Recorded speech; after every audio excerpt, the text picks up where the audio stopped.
Alright guys, hope you're all keeping safe, hope you all had a fantastic weekend and you're staying well.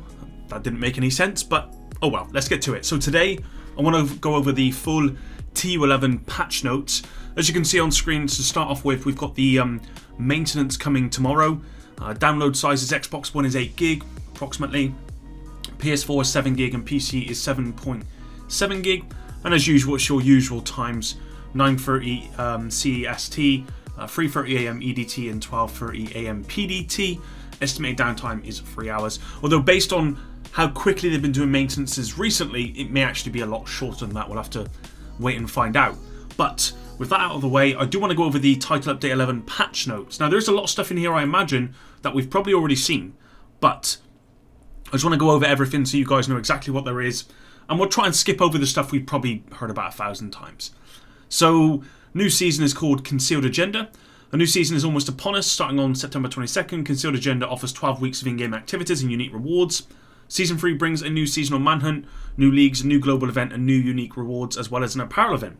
New manhunt tasking you to take on 5 rogue agents over a 12-week period, starting September 22nd.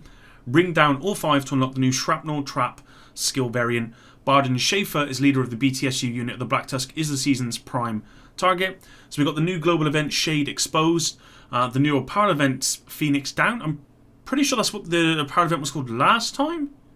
I'm not sure that's right. Let me know. New leagues Shade, Wraith, Dusk and Belfry. New rewards, 2 new exotics, 1 new gear set, 2 new named weapons, 2 new named gear and 1 new brand set. Participate in the new activities above will earn player season experience, contributing to their season level. Playing Conflict will contribute XP by gaining conflict levels beyond 30. Playing the Dark Zone will contribute XP by gaining DZ levels beyond 30. And then of course, the new Summit Game Mode, which is the biggest probably thing coming with this new update. Title Update 11 introduces the new PvE game mode. It's free for all owners of Warlords of New York expansion. Bring it to a skyscraper, highly replayable PvE game mode, 100 floors to fight your way through, checkpoint system and unique rewards. And then it says, based on PTS feedback, we've made the below improvements for the release of Title 11, but work to bring the mode closer to our vision for the mode has already begun for the interim Title Update 11.1 and beyond. So added greater variety and diversity in objective types as you progress through the summit. Change the hostile revive timer to be longer, giving more leeway to reach them before the objective fails. Increase the radius of the hack zone for EMP objectives. Increase the amount of loot caches scattered around the building, which scale with difficulty. Reduce number of directives on legendary floors 91 to 100, now has 3 random directives, previously had 4.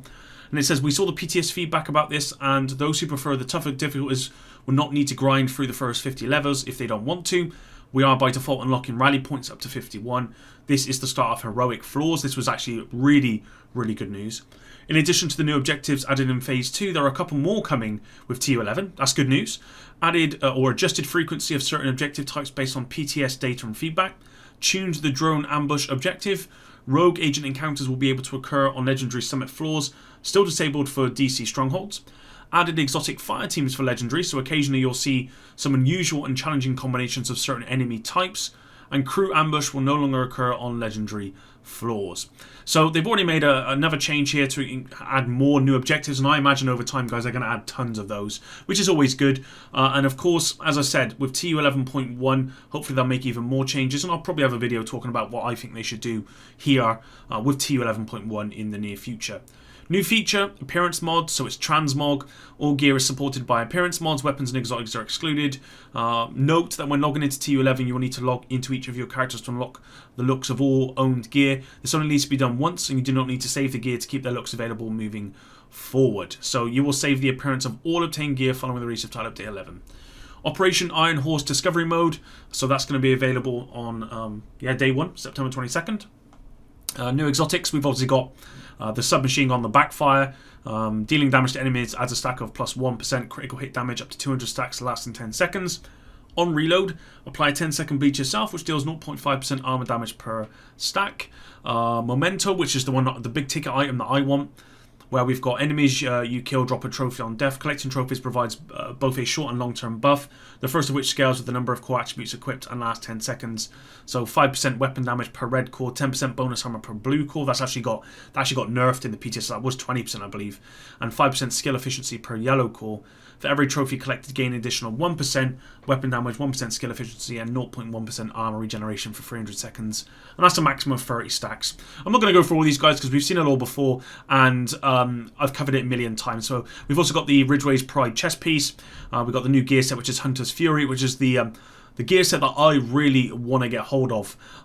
Because look, as you see here, we got 15% SMG damage, 20% armor on kill, 100% health on kill. We've also got 15% shotgun damage. And the full piece is Apex Predator. Enemies within 15 meters receive a debuff, increasing your weapon damage against them by 20%. Killing a debuff enemy with your weapon disorients other enemies within 5 meters and amplifies weapon damage by 5% for 10 seconds, stacking up to 5 times. When I use this in the private server before the PTS, the amount of times that this disorient would proc and just all the NPCs around kind of just go onto the floor and not be able to do anything was really, really beneficial. The chest increases the duration of Apex Predator stacks from 10 seconds to 30, and the backpack over Enforce increases the radius of disorient on Apex Predator kills from 5 meters to 10 meters. We then got the new Shrapnel Trap. The Shrapnel Trap scatters a minefield of small explosive devices that can attach to any surface, including enemies, and then detonate based on enemy proximity. Note the skill will become available in-game with the Prime Target Season 3 becomes available, but is available on the PTS for feedback and testing purposes.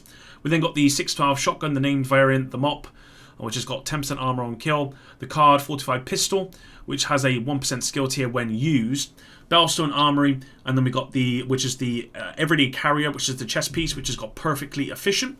So this is where your armor kit actually has a 75% chance not to consume.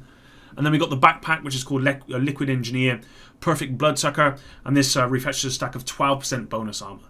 And then we got the new gear brand, which is Bellstone Armory, which has got 1% armor regen, 10% armor on kill, and 20% incoming repairs. So 4-piece Hunter's Fury and 2-piece Bellstone Armory is going to be pretty strong. We then got the shotgun 612, which is the new weapon, and the pistol, the card 45. No attribute skill efficiency, and similar to weapon handling, where 1% skill efficiency gives you 1% skill damage, 1% skill haste, duration, health, repair skills, and status effects. And it's only available on the new Memento Exotic backpack at the moment, because the devs did say that depending on how it fits in, it may become something that they can add to other pieces of gear, or just as a general attribute in the future.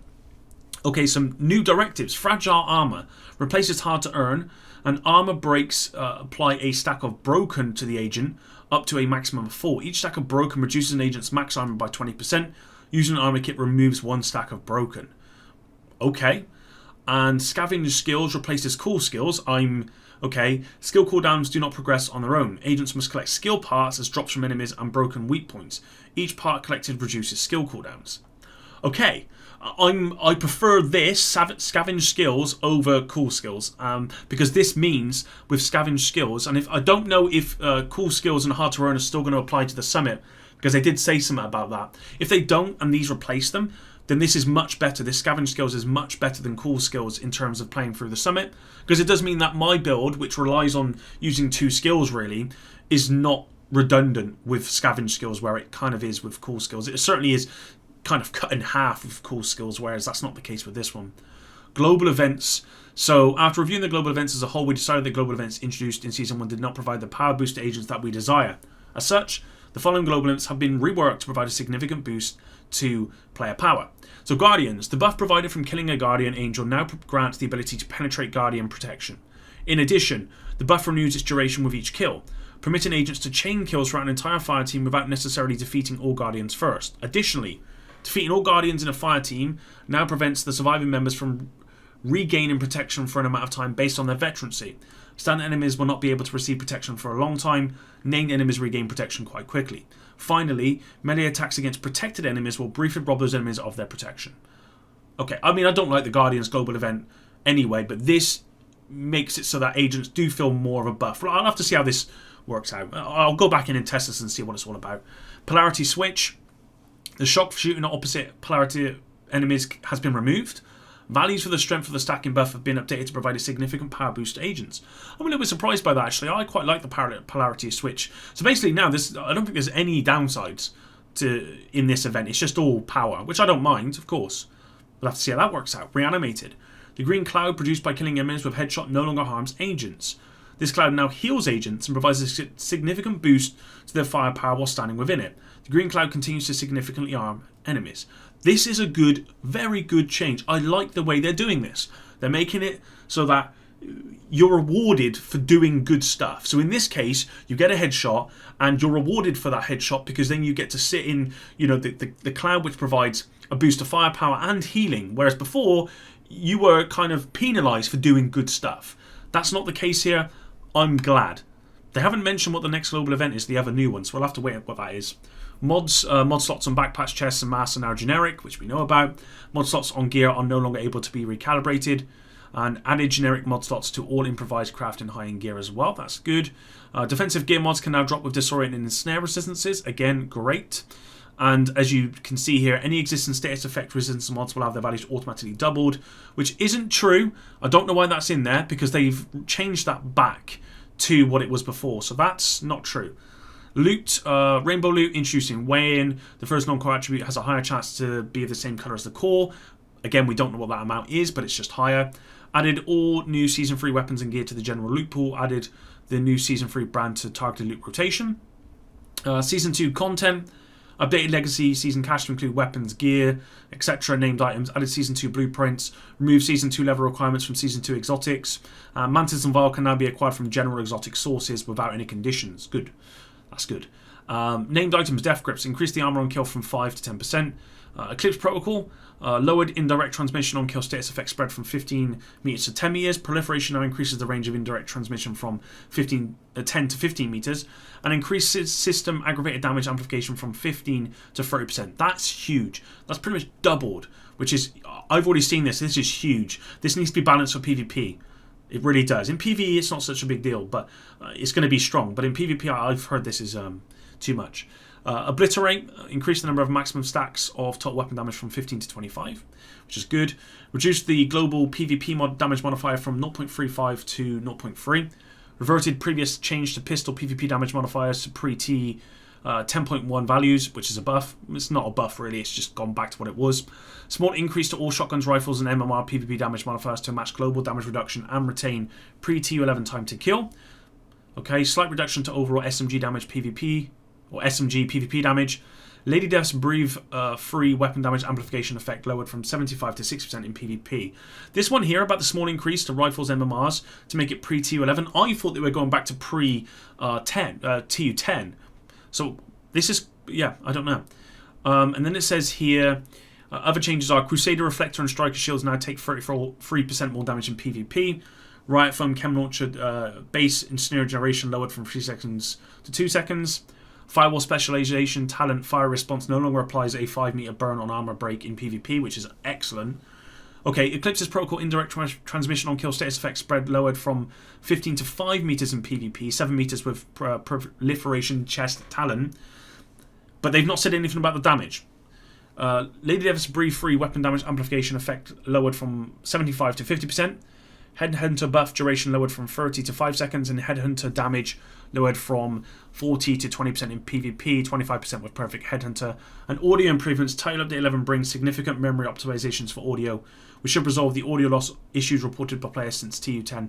And then there is a whole page of fixes, guys. So, I'm not going to go through all these fixes, but a lot of them are to do with the summit, because there were some real issues there.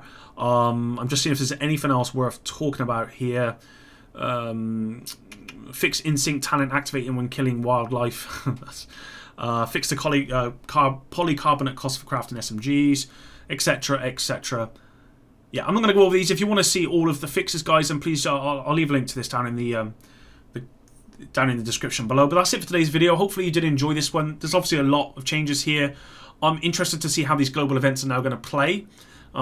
It's a real shame that we're having to play the same global events as we did for the last 2 seasons, plus one new one.